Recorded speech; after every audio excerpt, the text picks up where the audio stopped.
Season 9 Telugu இன்னைக்கு எபிசோட பொறுத்தவரையும் ஒரு பக்கம் செலிபிரிட்டி, இன்னொரு பக்கம் commoners are owners, celebrity are tenants. இப்போ அந்த டெனன்ஸ்ல இருக்கிற ஒருத்தர் ஓனர் ஆகிறதுக்காக ஒரு டாஸ்க் வச்சிருந்தாங்க. அந்த டாஸ்கை பொறுத்தவரையும் கன்வேயர் பெல்ட் டாஸ்க். நம்ம சீசன்லாம் கன்வேயர் பெல்ட் டாஸ்க்னாவே அவ்வளோ தீயா இருக்கும். இந்த டாஸ்க் அவ்வளோ பெருசா இல்லை, பட் சின்ன டாஸ்காக இருந்தாலும் நாங்கள் எப்படி பர்ஃபார்மன்ஸ் பண்ணுறோம் பாருங்க அப்படின்ற ஒரு விஷயத்த மட்டும் மனசில் வச்சுக்கிட்டு ஒவ்வொரு கண்டஸ்டன்ஸும் அவங்களோட 100 இல்லை 200% மேலே எஃபெக்டை போட்டு அந்த கேமை விளையாடினாங்க. வேற மாதிரி இருந்தது. என்னடா இப்படிலாம் விளையாடுறீங்க அப்படின்ற மாதிரி நம்மளே ஷாக் ஆகிற மாதிரி ஒரு விஷயத்த பண்ணியிருந்தாங்க.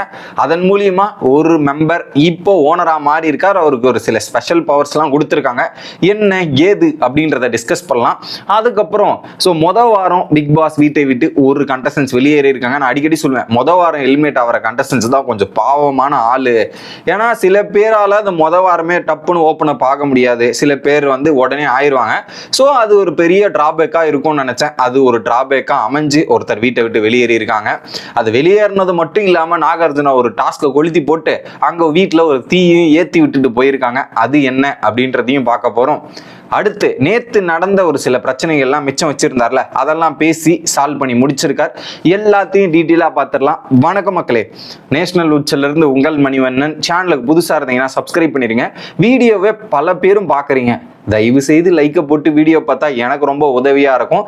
அதை பண்ணிடுங்க. உங்களுக்கு கேள்விகளோ கருத்துக்களோ இருந்தால் மறக்காமல் கமெண்ட் செக்ஷனில் போட்டுருங்க. இப்போ போயிடலாம்.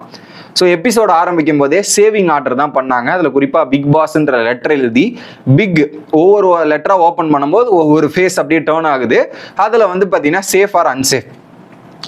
ரெண்டாவதா பார்த்தீங்கன்னா ராம் சேவ் ஆகிறாரு. மூணாவது சாச்சனான்னு நமக்கு அப்படி போயிடும். சஞ்சனா கல்ராணி சேவ் ஆகிறாங்க. இது ஒரு பக்கம். ஓகே, அடுத்து நேற்று ஒரு பாக்ஸஸ் ஓப்பன் பண்ணி நிறைய விஷயங்கள்லாம் அட்ரஸ் பண்ணார்ல. ஃபர்ஸ்ட் தனுஜாவை கூப்பிட்டு பாக்ஸ் நம்பர் சொல்லுன்னும் போது ஒரு எம்டி பாக்ஸை தனுஜா செலக்ட் பண்ணுறாங்க. எம்டி பாக்ஸ் வந்த உடனே உங்களுக்கு ஏதாவது இந்த வீட்டில் குறைகள் இருக்கா, ஏதாவது கேள்விகள் இருந்தால் அதை என்கிட்ட சொல்லுங்க அப்படின்னு கேட்கும்போது சஷ்டி எழுந்து சொல்கிறாங்க, சார் இந்த வீடை பொறுத்தவரை ஈக்குவாலிட்டி இல்லை. நான் ஒரு விஷயத்துக்காக ஓனர்ஸ் ஒரு முடிவு எடுத்திருந்தாங்க. சார் எங்களை இம்ப்ரெஸ் பண்ணுங்க, நாங்கள் உங்களுக்கு தேவையான ஃபுட் ஐட்டம் ஃப்ரூட்ஸ் எல்லாம் தரேன்னு ஓனர்ஸ் வாக்குறுதி கொடுத்துருந்தாங்க. எனக்கு ஒரு ஹெல்த் இஷ்யூக்காக நான் ஒரு ஆப்பிள் கேட்க போறேன், நான் டாஸ்க் எல்லாம் பண்ணி இம்ப்ரெஸ் பண்றேன் அப்படின்றத மனிஷ் கிட்ட சொல்லியிருந்தேன். ஒரு ஆப்பிள் கொடுங்கன்னு நான் கேட்டிருந்தேன். மனிஷ் என்கிட்ட என்ன சொன்னார்னா, நான் போயிட்டு டிஸ்கஸ் பண்ணிட்டு கேட்டு சொல்றேன்னு சொல்லிட்டு அங்க டிஸ்கஸ் பண்ணிட்டு யாருக்கும் எந்த பொருளை தரக்கூடாது, அந்த ஓனர்ஸ் டீம்ல இருந்து எதுவுமே வெளியே போகக்கூடாதுன்றத முடிவு எடுத்தோம் அப்படின்ற ஒரு விஷயம் சொன்னார் சார். அந்த விஷயம் சொல்லிட்டு ஃபாலோ பண்ணியிருந்தா பரவாயில்ல. சொன்ன 45 மினிட்ஸ்ல 2 பனானா வெளியே போயிருக்கு. இப்போ நீங்க சொன்னது என்ன, ஆப்பிள் எனக்கு தரமாட்டேன் அப்படின்ற ஒரு முடிவு எடுத்துறீங்கன்னு. அந்த முடிவோட நீங்க ஸ்டிக் ஆன் பண்ணிருக்கணுமா இல்லையா? அது ஏன் மற்றவங்கலாம் கொடுத்துருக்கீங்க? அப்போ உங்களுக்கு ஒரு விதமான ஃபேவரட்டிசம், உங்களுக்கு பிடிச்ச நண்பர்களுக்கு நீங்க கொடுப்பீங்க, எங்களுக்கெல்லாம் கொடுக்க மாட்டீங்க. இது என்ன அப்படின்ற ஒரு கேள்வியை, ஒரு நியாயமான கேள்வியை அந்த இடத்துல ரைஸ் பண்ணியிருந்தாங்க. So it is fair enough. Okay, அப்போ உடனே மனிஷை கேட்டபோது, சார் நான் அவங்க என்கிட்ட கேட்டாங்க, நான் போய் டீம் கிட்ட டிஸ்கஸ் பண்ணி யாருக்குமே கொடுக்கக்கூடாதுன்னு முடிவு எடுத்தோம் சார். அப்புறம் எப்படி 2 பனானாஸ் வெளியே போச்சுன்னும் போது பிரியா தான் கொடுத்துருந்தாங்க, ராமு இதெல்லாம் பண்ணாருன்றதுக்காக நான் கொடுத்தேன் அப்படின்றதையும் சொல்லிடுறாங்க. சரி, அப்போ ஏன் அவங்களுக்கு கொடுக்கல? அவங்களுக்கு ரிமைண்ட் பண்ணது எனக்கு தெரியல சார், ரிமைண்ட் பண்ணது நான் தெரியல அப்படின்றதை தெளிவுபடுத்துறாங்க. அப்போ அவங்க கேட்டது உங்களுக்கு தெரியுமா தெரியாதா? டிசிஷன் எப்படி எடுத்தீங்க? காமனா எடுத்துமே தவிர்த்து சஷ்டி இப்படி கேட்கறாங்க அப்படின்றதுக்காக இருக்காரு. ஸோ அங்க மனிஷ் போயிட்டு காமனா ஒரு டிசிஷன் எடுத்திருக்காரு. இந்த மாதிரி இவங்க கேட்டாங்க, சஷ்டி கேட்டாங்கன்ற விஷயத்தையுமே அங்க கன்வே பண்ணல. அங்க கன்வே பண்ணியிருந்தா சஷ்டிக்கு ஒரு முடிவு அந்த இடத்துல தெரிஞ்சிருக்கும். ஜென்ரலைஸா எடுத்ததால சஷ்டிக்குமே போய் சேராம இருந்திருக்கு. ஸோ ஒவ்வொருத்தரோட விஷயம் அப்படின்றதால பிரியா எடுத்து கொடுத்துருக்காங்க. அதுக்கப்புறம் சரி, இந்த ரேஷனிங் அப்புறம் கிச்சன் டீமோட இது யாரு மானிட்டர்? பிரியா தானே. அப்போ ரேஷன் கீஷன்ற மாதிரி எல்லாத்தையும் கண்ட்ரோல் பண்ண வேண்டியது தானே, அது ஏன் கண்ட்ரோல் பண்ணிட்டு இருக்காம இருக்க அப்படின்ற கேள்வி வருது. ஸோ ஆக்சுவலா அவங்களுக்கு தெரிஞ்சிருக்கணும் நம்மளோட பொறுப்பு என்ன இதுன்னு. அவங்க குக்கிங்ல நம்ம சாப்பாடு சொல்லிட்டு அவங்கள பார்த்துக்கிட்டா போதும், ரேஷன்லாம் நம்ம கணக்கில் வராது அப்படின்றத பிரியா நினைச்சிட்டாங்க போல. ஸோ குக்கிங்கை சம்மந்தப்பட்டு தான் இருக்குதுலேயே பெரிய டாஸ்க் என்ன, அந்த வீட்டில் குக்கிங்கை சமாளிக்கிறது தான். ரேஷன் சமாளிக்கிறதும் பெரிய கஷ்டம். அதை அவங்க ஃப்ரீயாக விட்டாங்க. ஓகே, அதுக்கப்புறம் உடனே சஞ்சனா எழுதி கேட்குறாங்க, சார் ஓனர்ஸ் பவர் மானிட்டரை விட கேப்டனுக்கு பவர் அதிகமா இல்லை கேப்டனோட மானிட்டருக்கு பவர் அதிகமா அப்படின்ற ஒரு கேள்வி வைக்கிறாங்க. ஸோ பிக் பாஸ் அங்க ஹரிஷ் சாப்பாடு செய்யும் போது யாரை கேள்வி கேட்டார் அப்படின்ற கேள்வி நாகார்ஜுனா கேட்கிறாரு. உங்களை தானே கேள்வி கேட்டார். அப்போ உங்களுக்கு பவர் அதிகம், உங்களுக்கு கீழே தான் மானிட்டர்ஸ் எல்லாம் இருக்காங்க அப்படின்றத சொன்ன உடனே இதுக்கப்புறம் சலங்கையை காலில் கட்டி விட்டார் நாகார்ஜுனா சார். இப்போ அந்த சலங்கையை கட்டி ஆட்டம் ஆட போறாங்க, பேய் ஆட்டம் ஆட போறாங்க. அதுக்கப்புறம் தெரிய போகுது இப்போ ஓனர்ஸோட நிலைமை. ஏண்டா நீங்க போய் அவங்கிட்ட மாட்டலடா, சாரி அவன் வந்து உங்ககிட்ட மாட்டலடா, நீங்க எல்லாம் தான் அவங்கிட்ட போய் மாட்டிருக்கீங்கன்ற மாதிரி இப்போ ஒரு சம்பவம். ஓகே, இது ஒரு பக்கம். அதுலயும் குறிப்பா தம்ஸ் அப் யார் எடுத்ததுன்னு எனக்கு தெரியல சார், யாருமே சொல்ல மாட்டாங்க அப்படின்னும் போது தம்ஸ் அப் வெளியே எடுத்துன்னு வந்து வச்சது நீ, என்னது இது, நீயே வச்சுட்டு இதுக்கான பாதிப்புலாம் வந்தா நீங்க என்ன பண்ணீங்க அப்படின்ற ஒரு விஷயத்த போட்டு அங்க அடிக்கிறார். ஓகே, அதுக்கப்புறம் பிரியாவுக்கு ஒரு வாணியமே கொடுக்குறார். பிரியா, ஸோ ஒரு வாய்ப்பை கரெக்டாக பயன்படுத்திக்கோ, டாக்டர் தானே, ஏற்கனவே ஹரிஷோட விஷயத்தில் நீங்கள் தடுமாறி இருக்க, ரெண்டாவது ஃபுட்டோட விஷயத்தில் தடுமாறி இருக்க.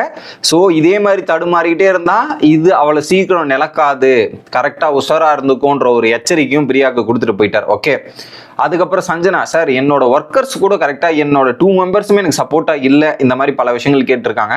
ஸோ யார் தான் எடுத்தாங்க அப்படின்னு சொல்லும்போது உங்கள் ரூமில் இருக்கிற பொருளை நீங்கள் தான் உருப்படியாக பார்த்துக்கணும். அப்படின்னும் போது நான் வாட்ச்மேனாக தான் சார் அந்த ரூமில் உட்காரணும், வாட்ச்மேனை தாண்டி வேறு என்ன பண்ணுறது அப்படின்னும் போது ஸோ பிக் பாஸ் யார் எடுத்தாங்கன்னு சொல்லி கொடுத்தா நல்லாயிருக்கும் அப்படின்ற மாதிரி கேட்குறாங்க. அப்போ நீங்கள் ஒரு முட்டை எடுத்து சாப்பிட்டீங்களா, அப்போ பிக் பாஸ் சொன்னாரா அப்படின்ற ஒரு கவுண்டர் நாகார்ஜுனா போட்டோடனே சஞ்சனா அப்படியே ஒரு பக்கம் ஆஃப் ஆயிட்டாங்க. என்ன நம்ம பாலே நமக்கு திருப்பி அடிக்கிறாங்க, இதை நம்ம எதிர்பார்க்கலே அப்படின்ற மாதிரி மாட்டிக்கினாங்க. ஓகே, அதுக்கப்புறம் வந்து மணி சொல்கிறாரு, சப்போர்ட்லாம் நீங்கள் ஏர்ன் பண்ணி எடுக்கணும், ஏர்ன் பண்ணி எடுத்தாதான் சப்போர்ட்லாம் கிடைக்கும் அப்படின்ற மாதிரி சொல்லிட்டு குறும்படம் அடுத்து என்ன பண்றாங்க, தனுஜா வந்து பனானா திருடி சாப்பிட்டாங்களே, தனுஜா, ரீத்து சௌத்ரி, சுமன் செட்டி அண்ட் பரணி அந்த ஒரு கிளிப்பை போட்டு ஒரு பயங்கரமான ஃபன் என்டர்டைன்மெண்ட்.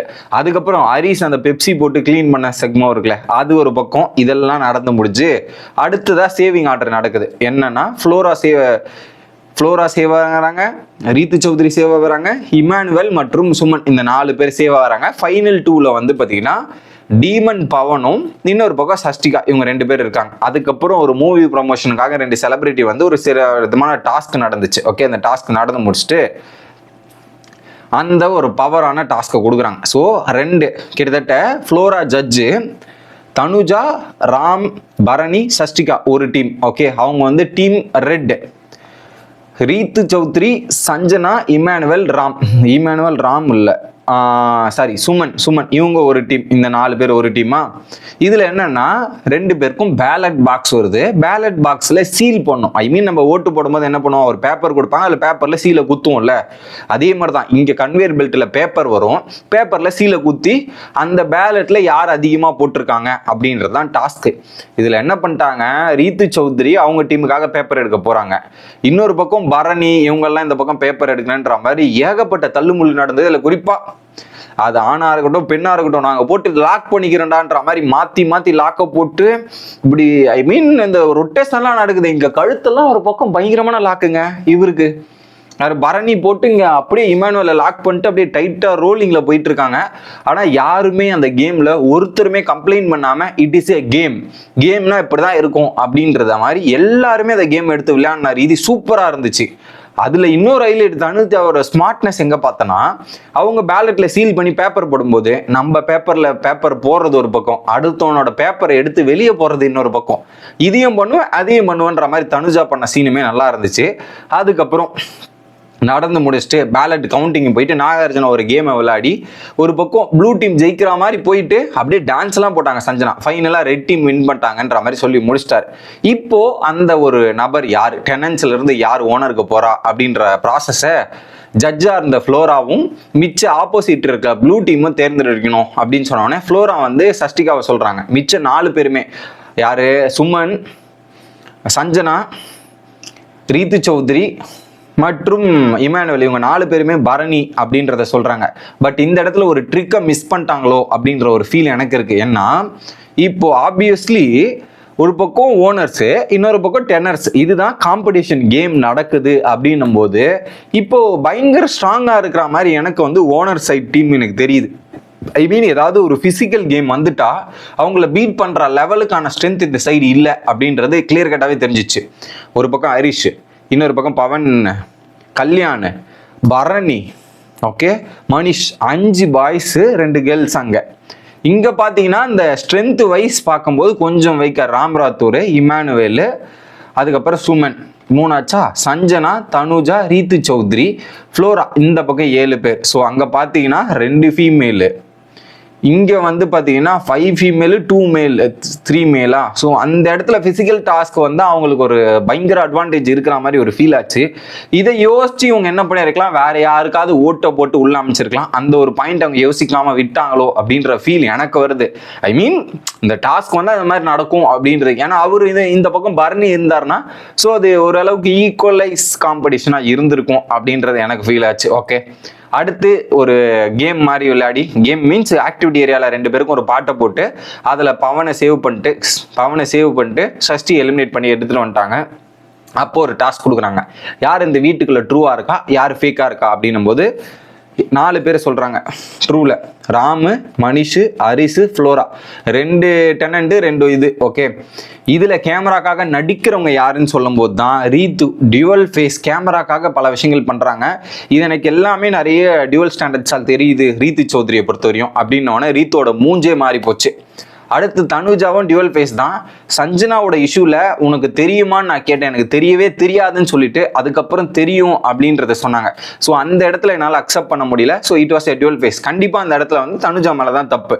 அப்படி ஒரு விஷயம் சொல்லிட்டு தெரியலன்னு சொல்லிட்டு அது நமக்கு தெரியணும் போது ஸோ அது கண்டிப்பாக டபுள் ஸ்டாண்டர்ட்ஸாக தான் இருக்கும். ஸோ ஒரு விஷயத்த நம்ம தெளிவாக யோசிச்சு கரெக்டாக பதில் சொல்லணும். பார்த்தேன்னா பார்த்தேன், இல்லைன்னா இல்லை அப்படின்ற மாதிரி இருக்கணும். ஸோ நீங்கள் சொல்லிட்டு அரை மணி நேரத்துலேயே நீங்கள் இப்படி சொன்னீங்கன்னா கண்டிப்பாக அது டியூவல் ஃபேஸாக தான் பார்க்கப்படும், அப்படி தான் யோசிக்கப்படும். அதில் எந்த விதமான மாற்றமே இல்லை. ஸோ அந்த இடத்துல சஷ்டிகா சொன்னது ஃபேராக தான் இருக்குது. ஓகே, அடுத்து பரணி வந்து ஒரு அண்ணா மாதிரி பார்த்தேன். பரணிக்கும் அதே இஷ்யூ தான், ட்ரஸ்ட்டு போயிடுச்சு. ஏன்னா அதே சஞ்சனாவோட இதுவை பார்த்துட்டு அதுக்கப்புறம் மாற்றிருப்பார், அங்கேயே பிரேக் ஆன் ஆகியிருப்பாங்க சஷ்டிகா. அதே இடத்துல போயிடுச்சு, 4th பர்சன் யாருமே இல்லை அப்படின்ற மாதிரி சொல்லி முடிச்சிட்டாரு. இது சஷ்டிகாவோட பாயிண்ட் ஆஃப் வியூ. அடுத்து நாகார்ஜுனா என்ன சொல்கிறாருன்னா, ஒரு பக்கம் ஓனர்ஸ் டீமுக்கு போயிருக்கார் பரணி, அவருக்கு ஒரு பவரை கொடுக்குறேன்.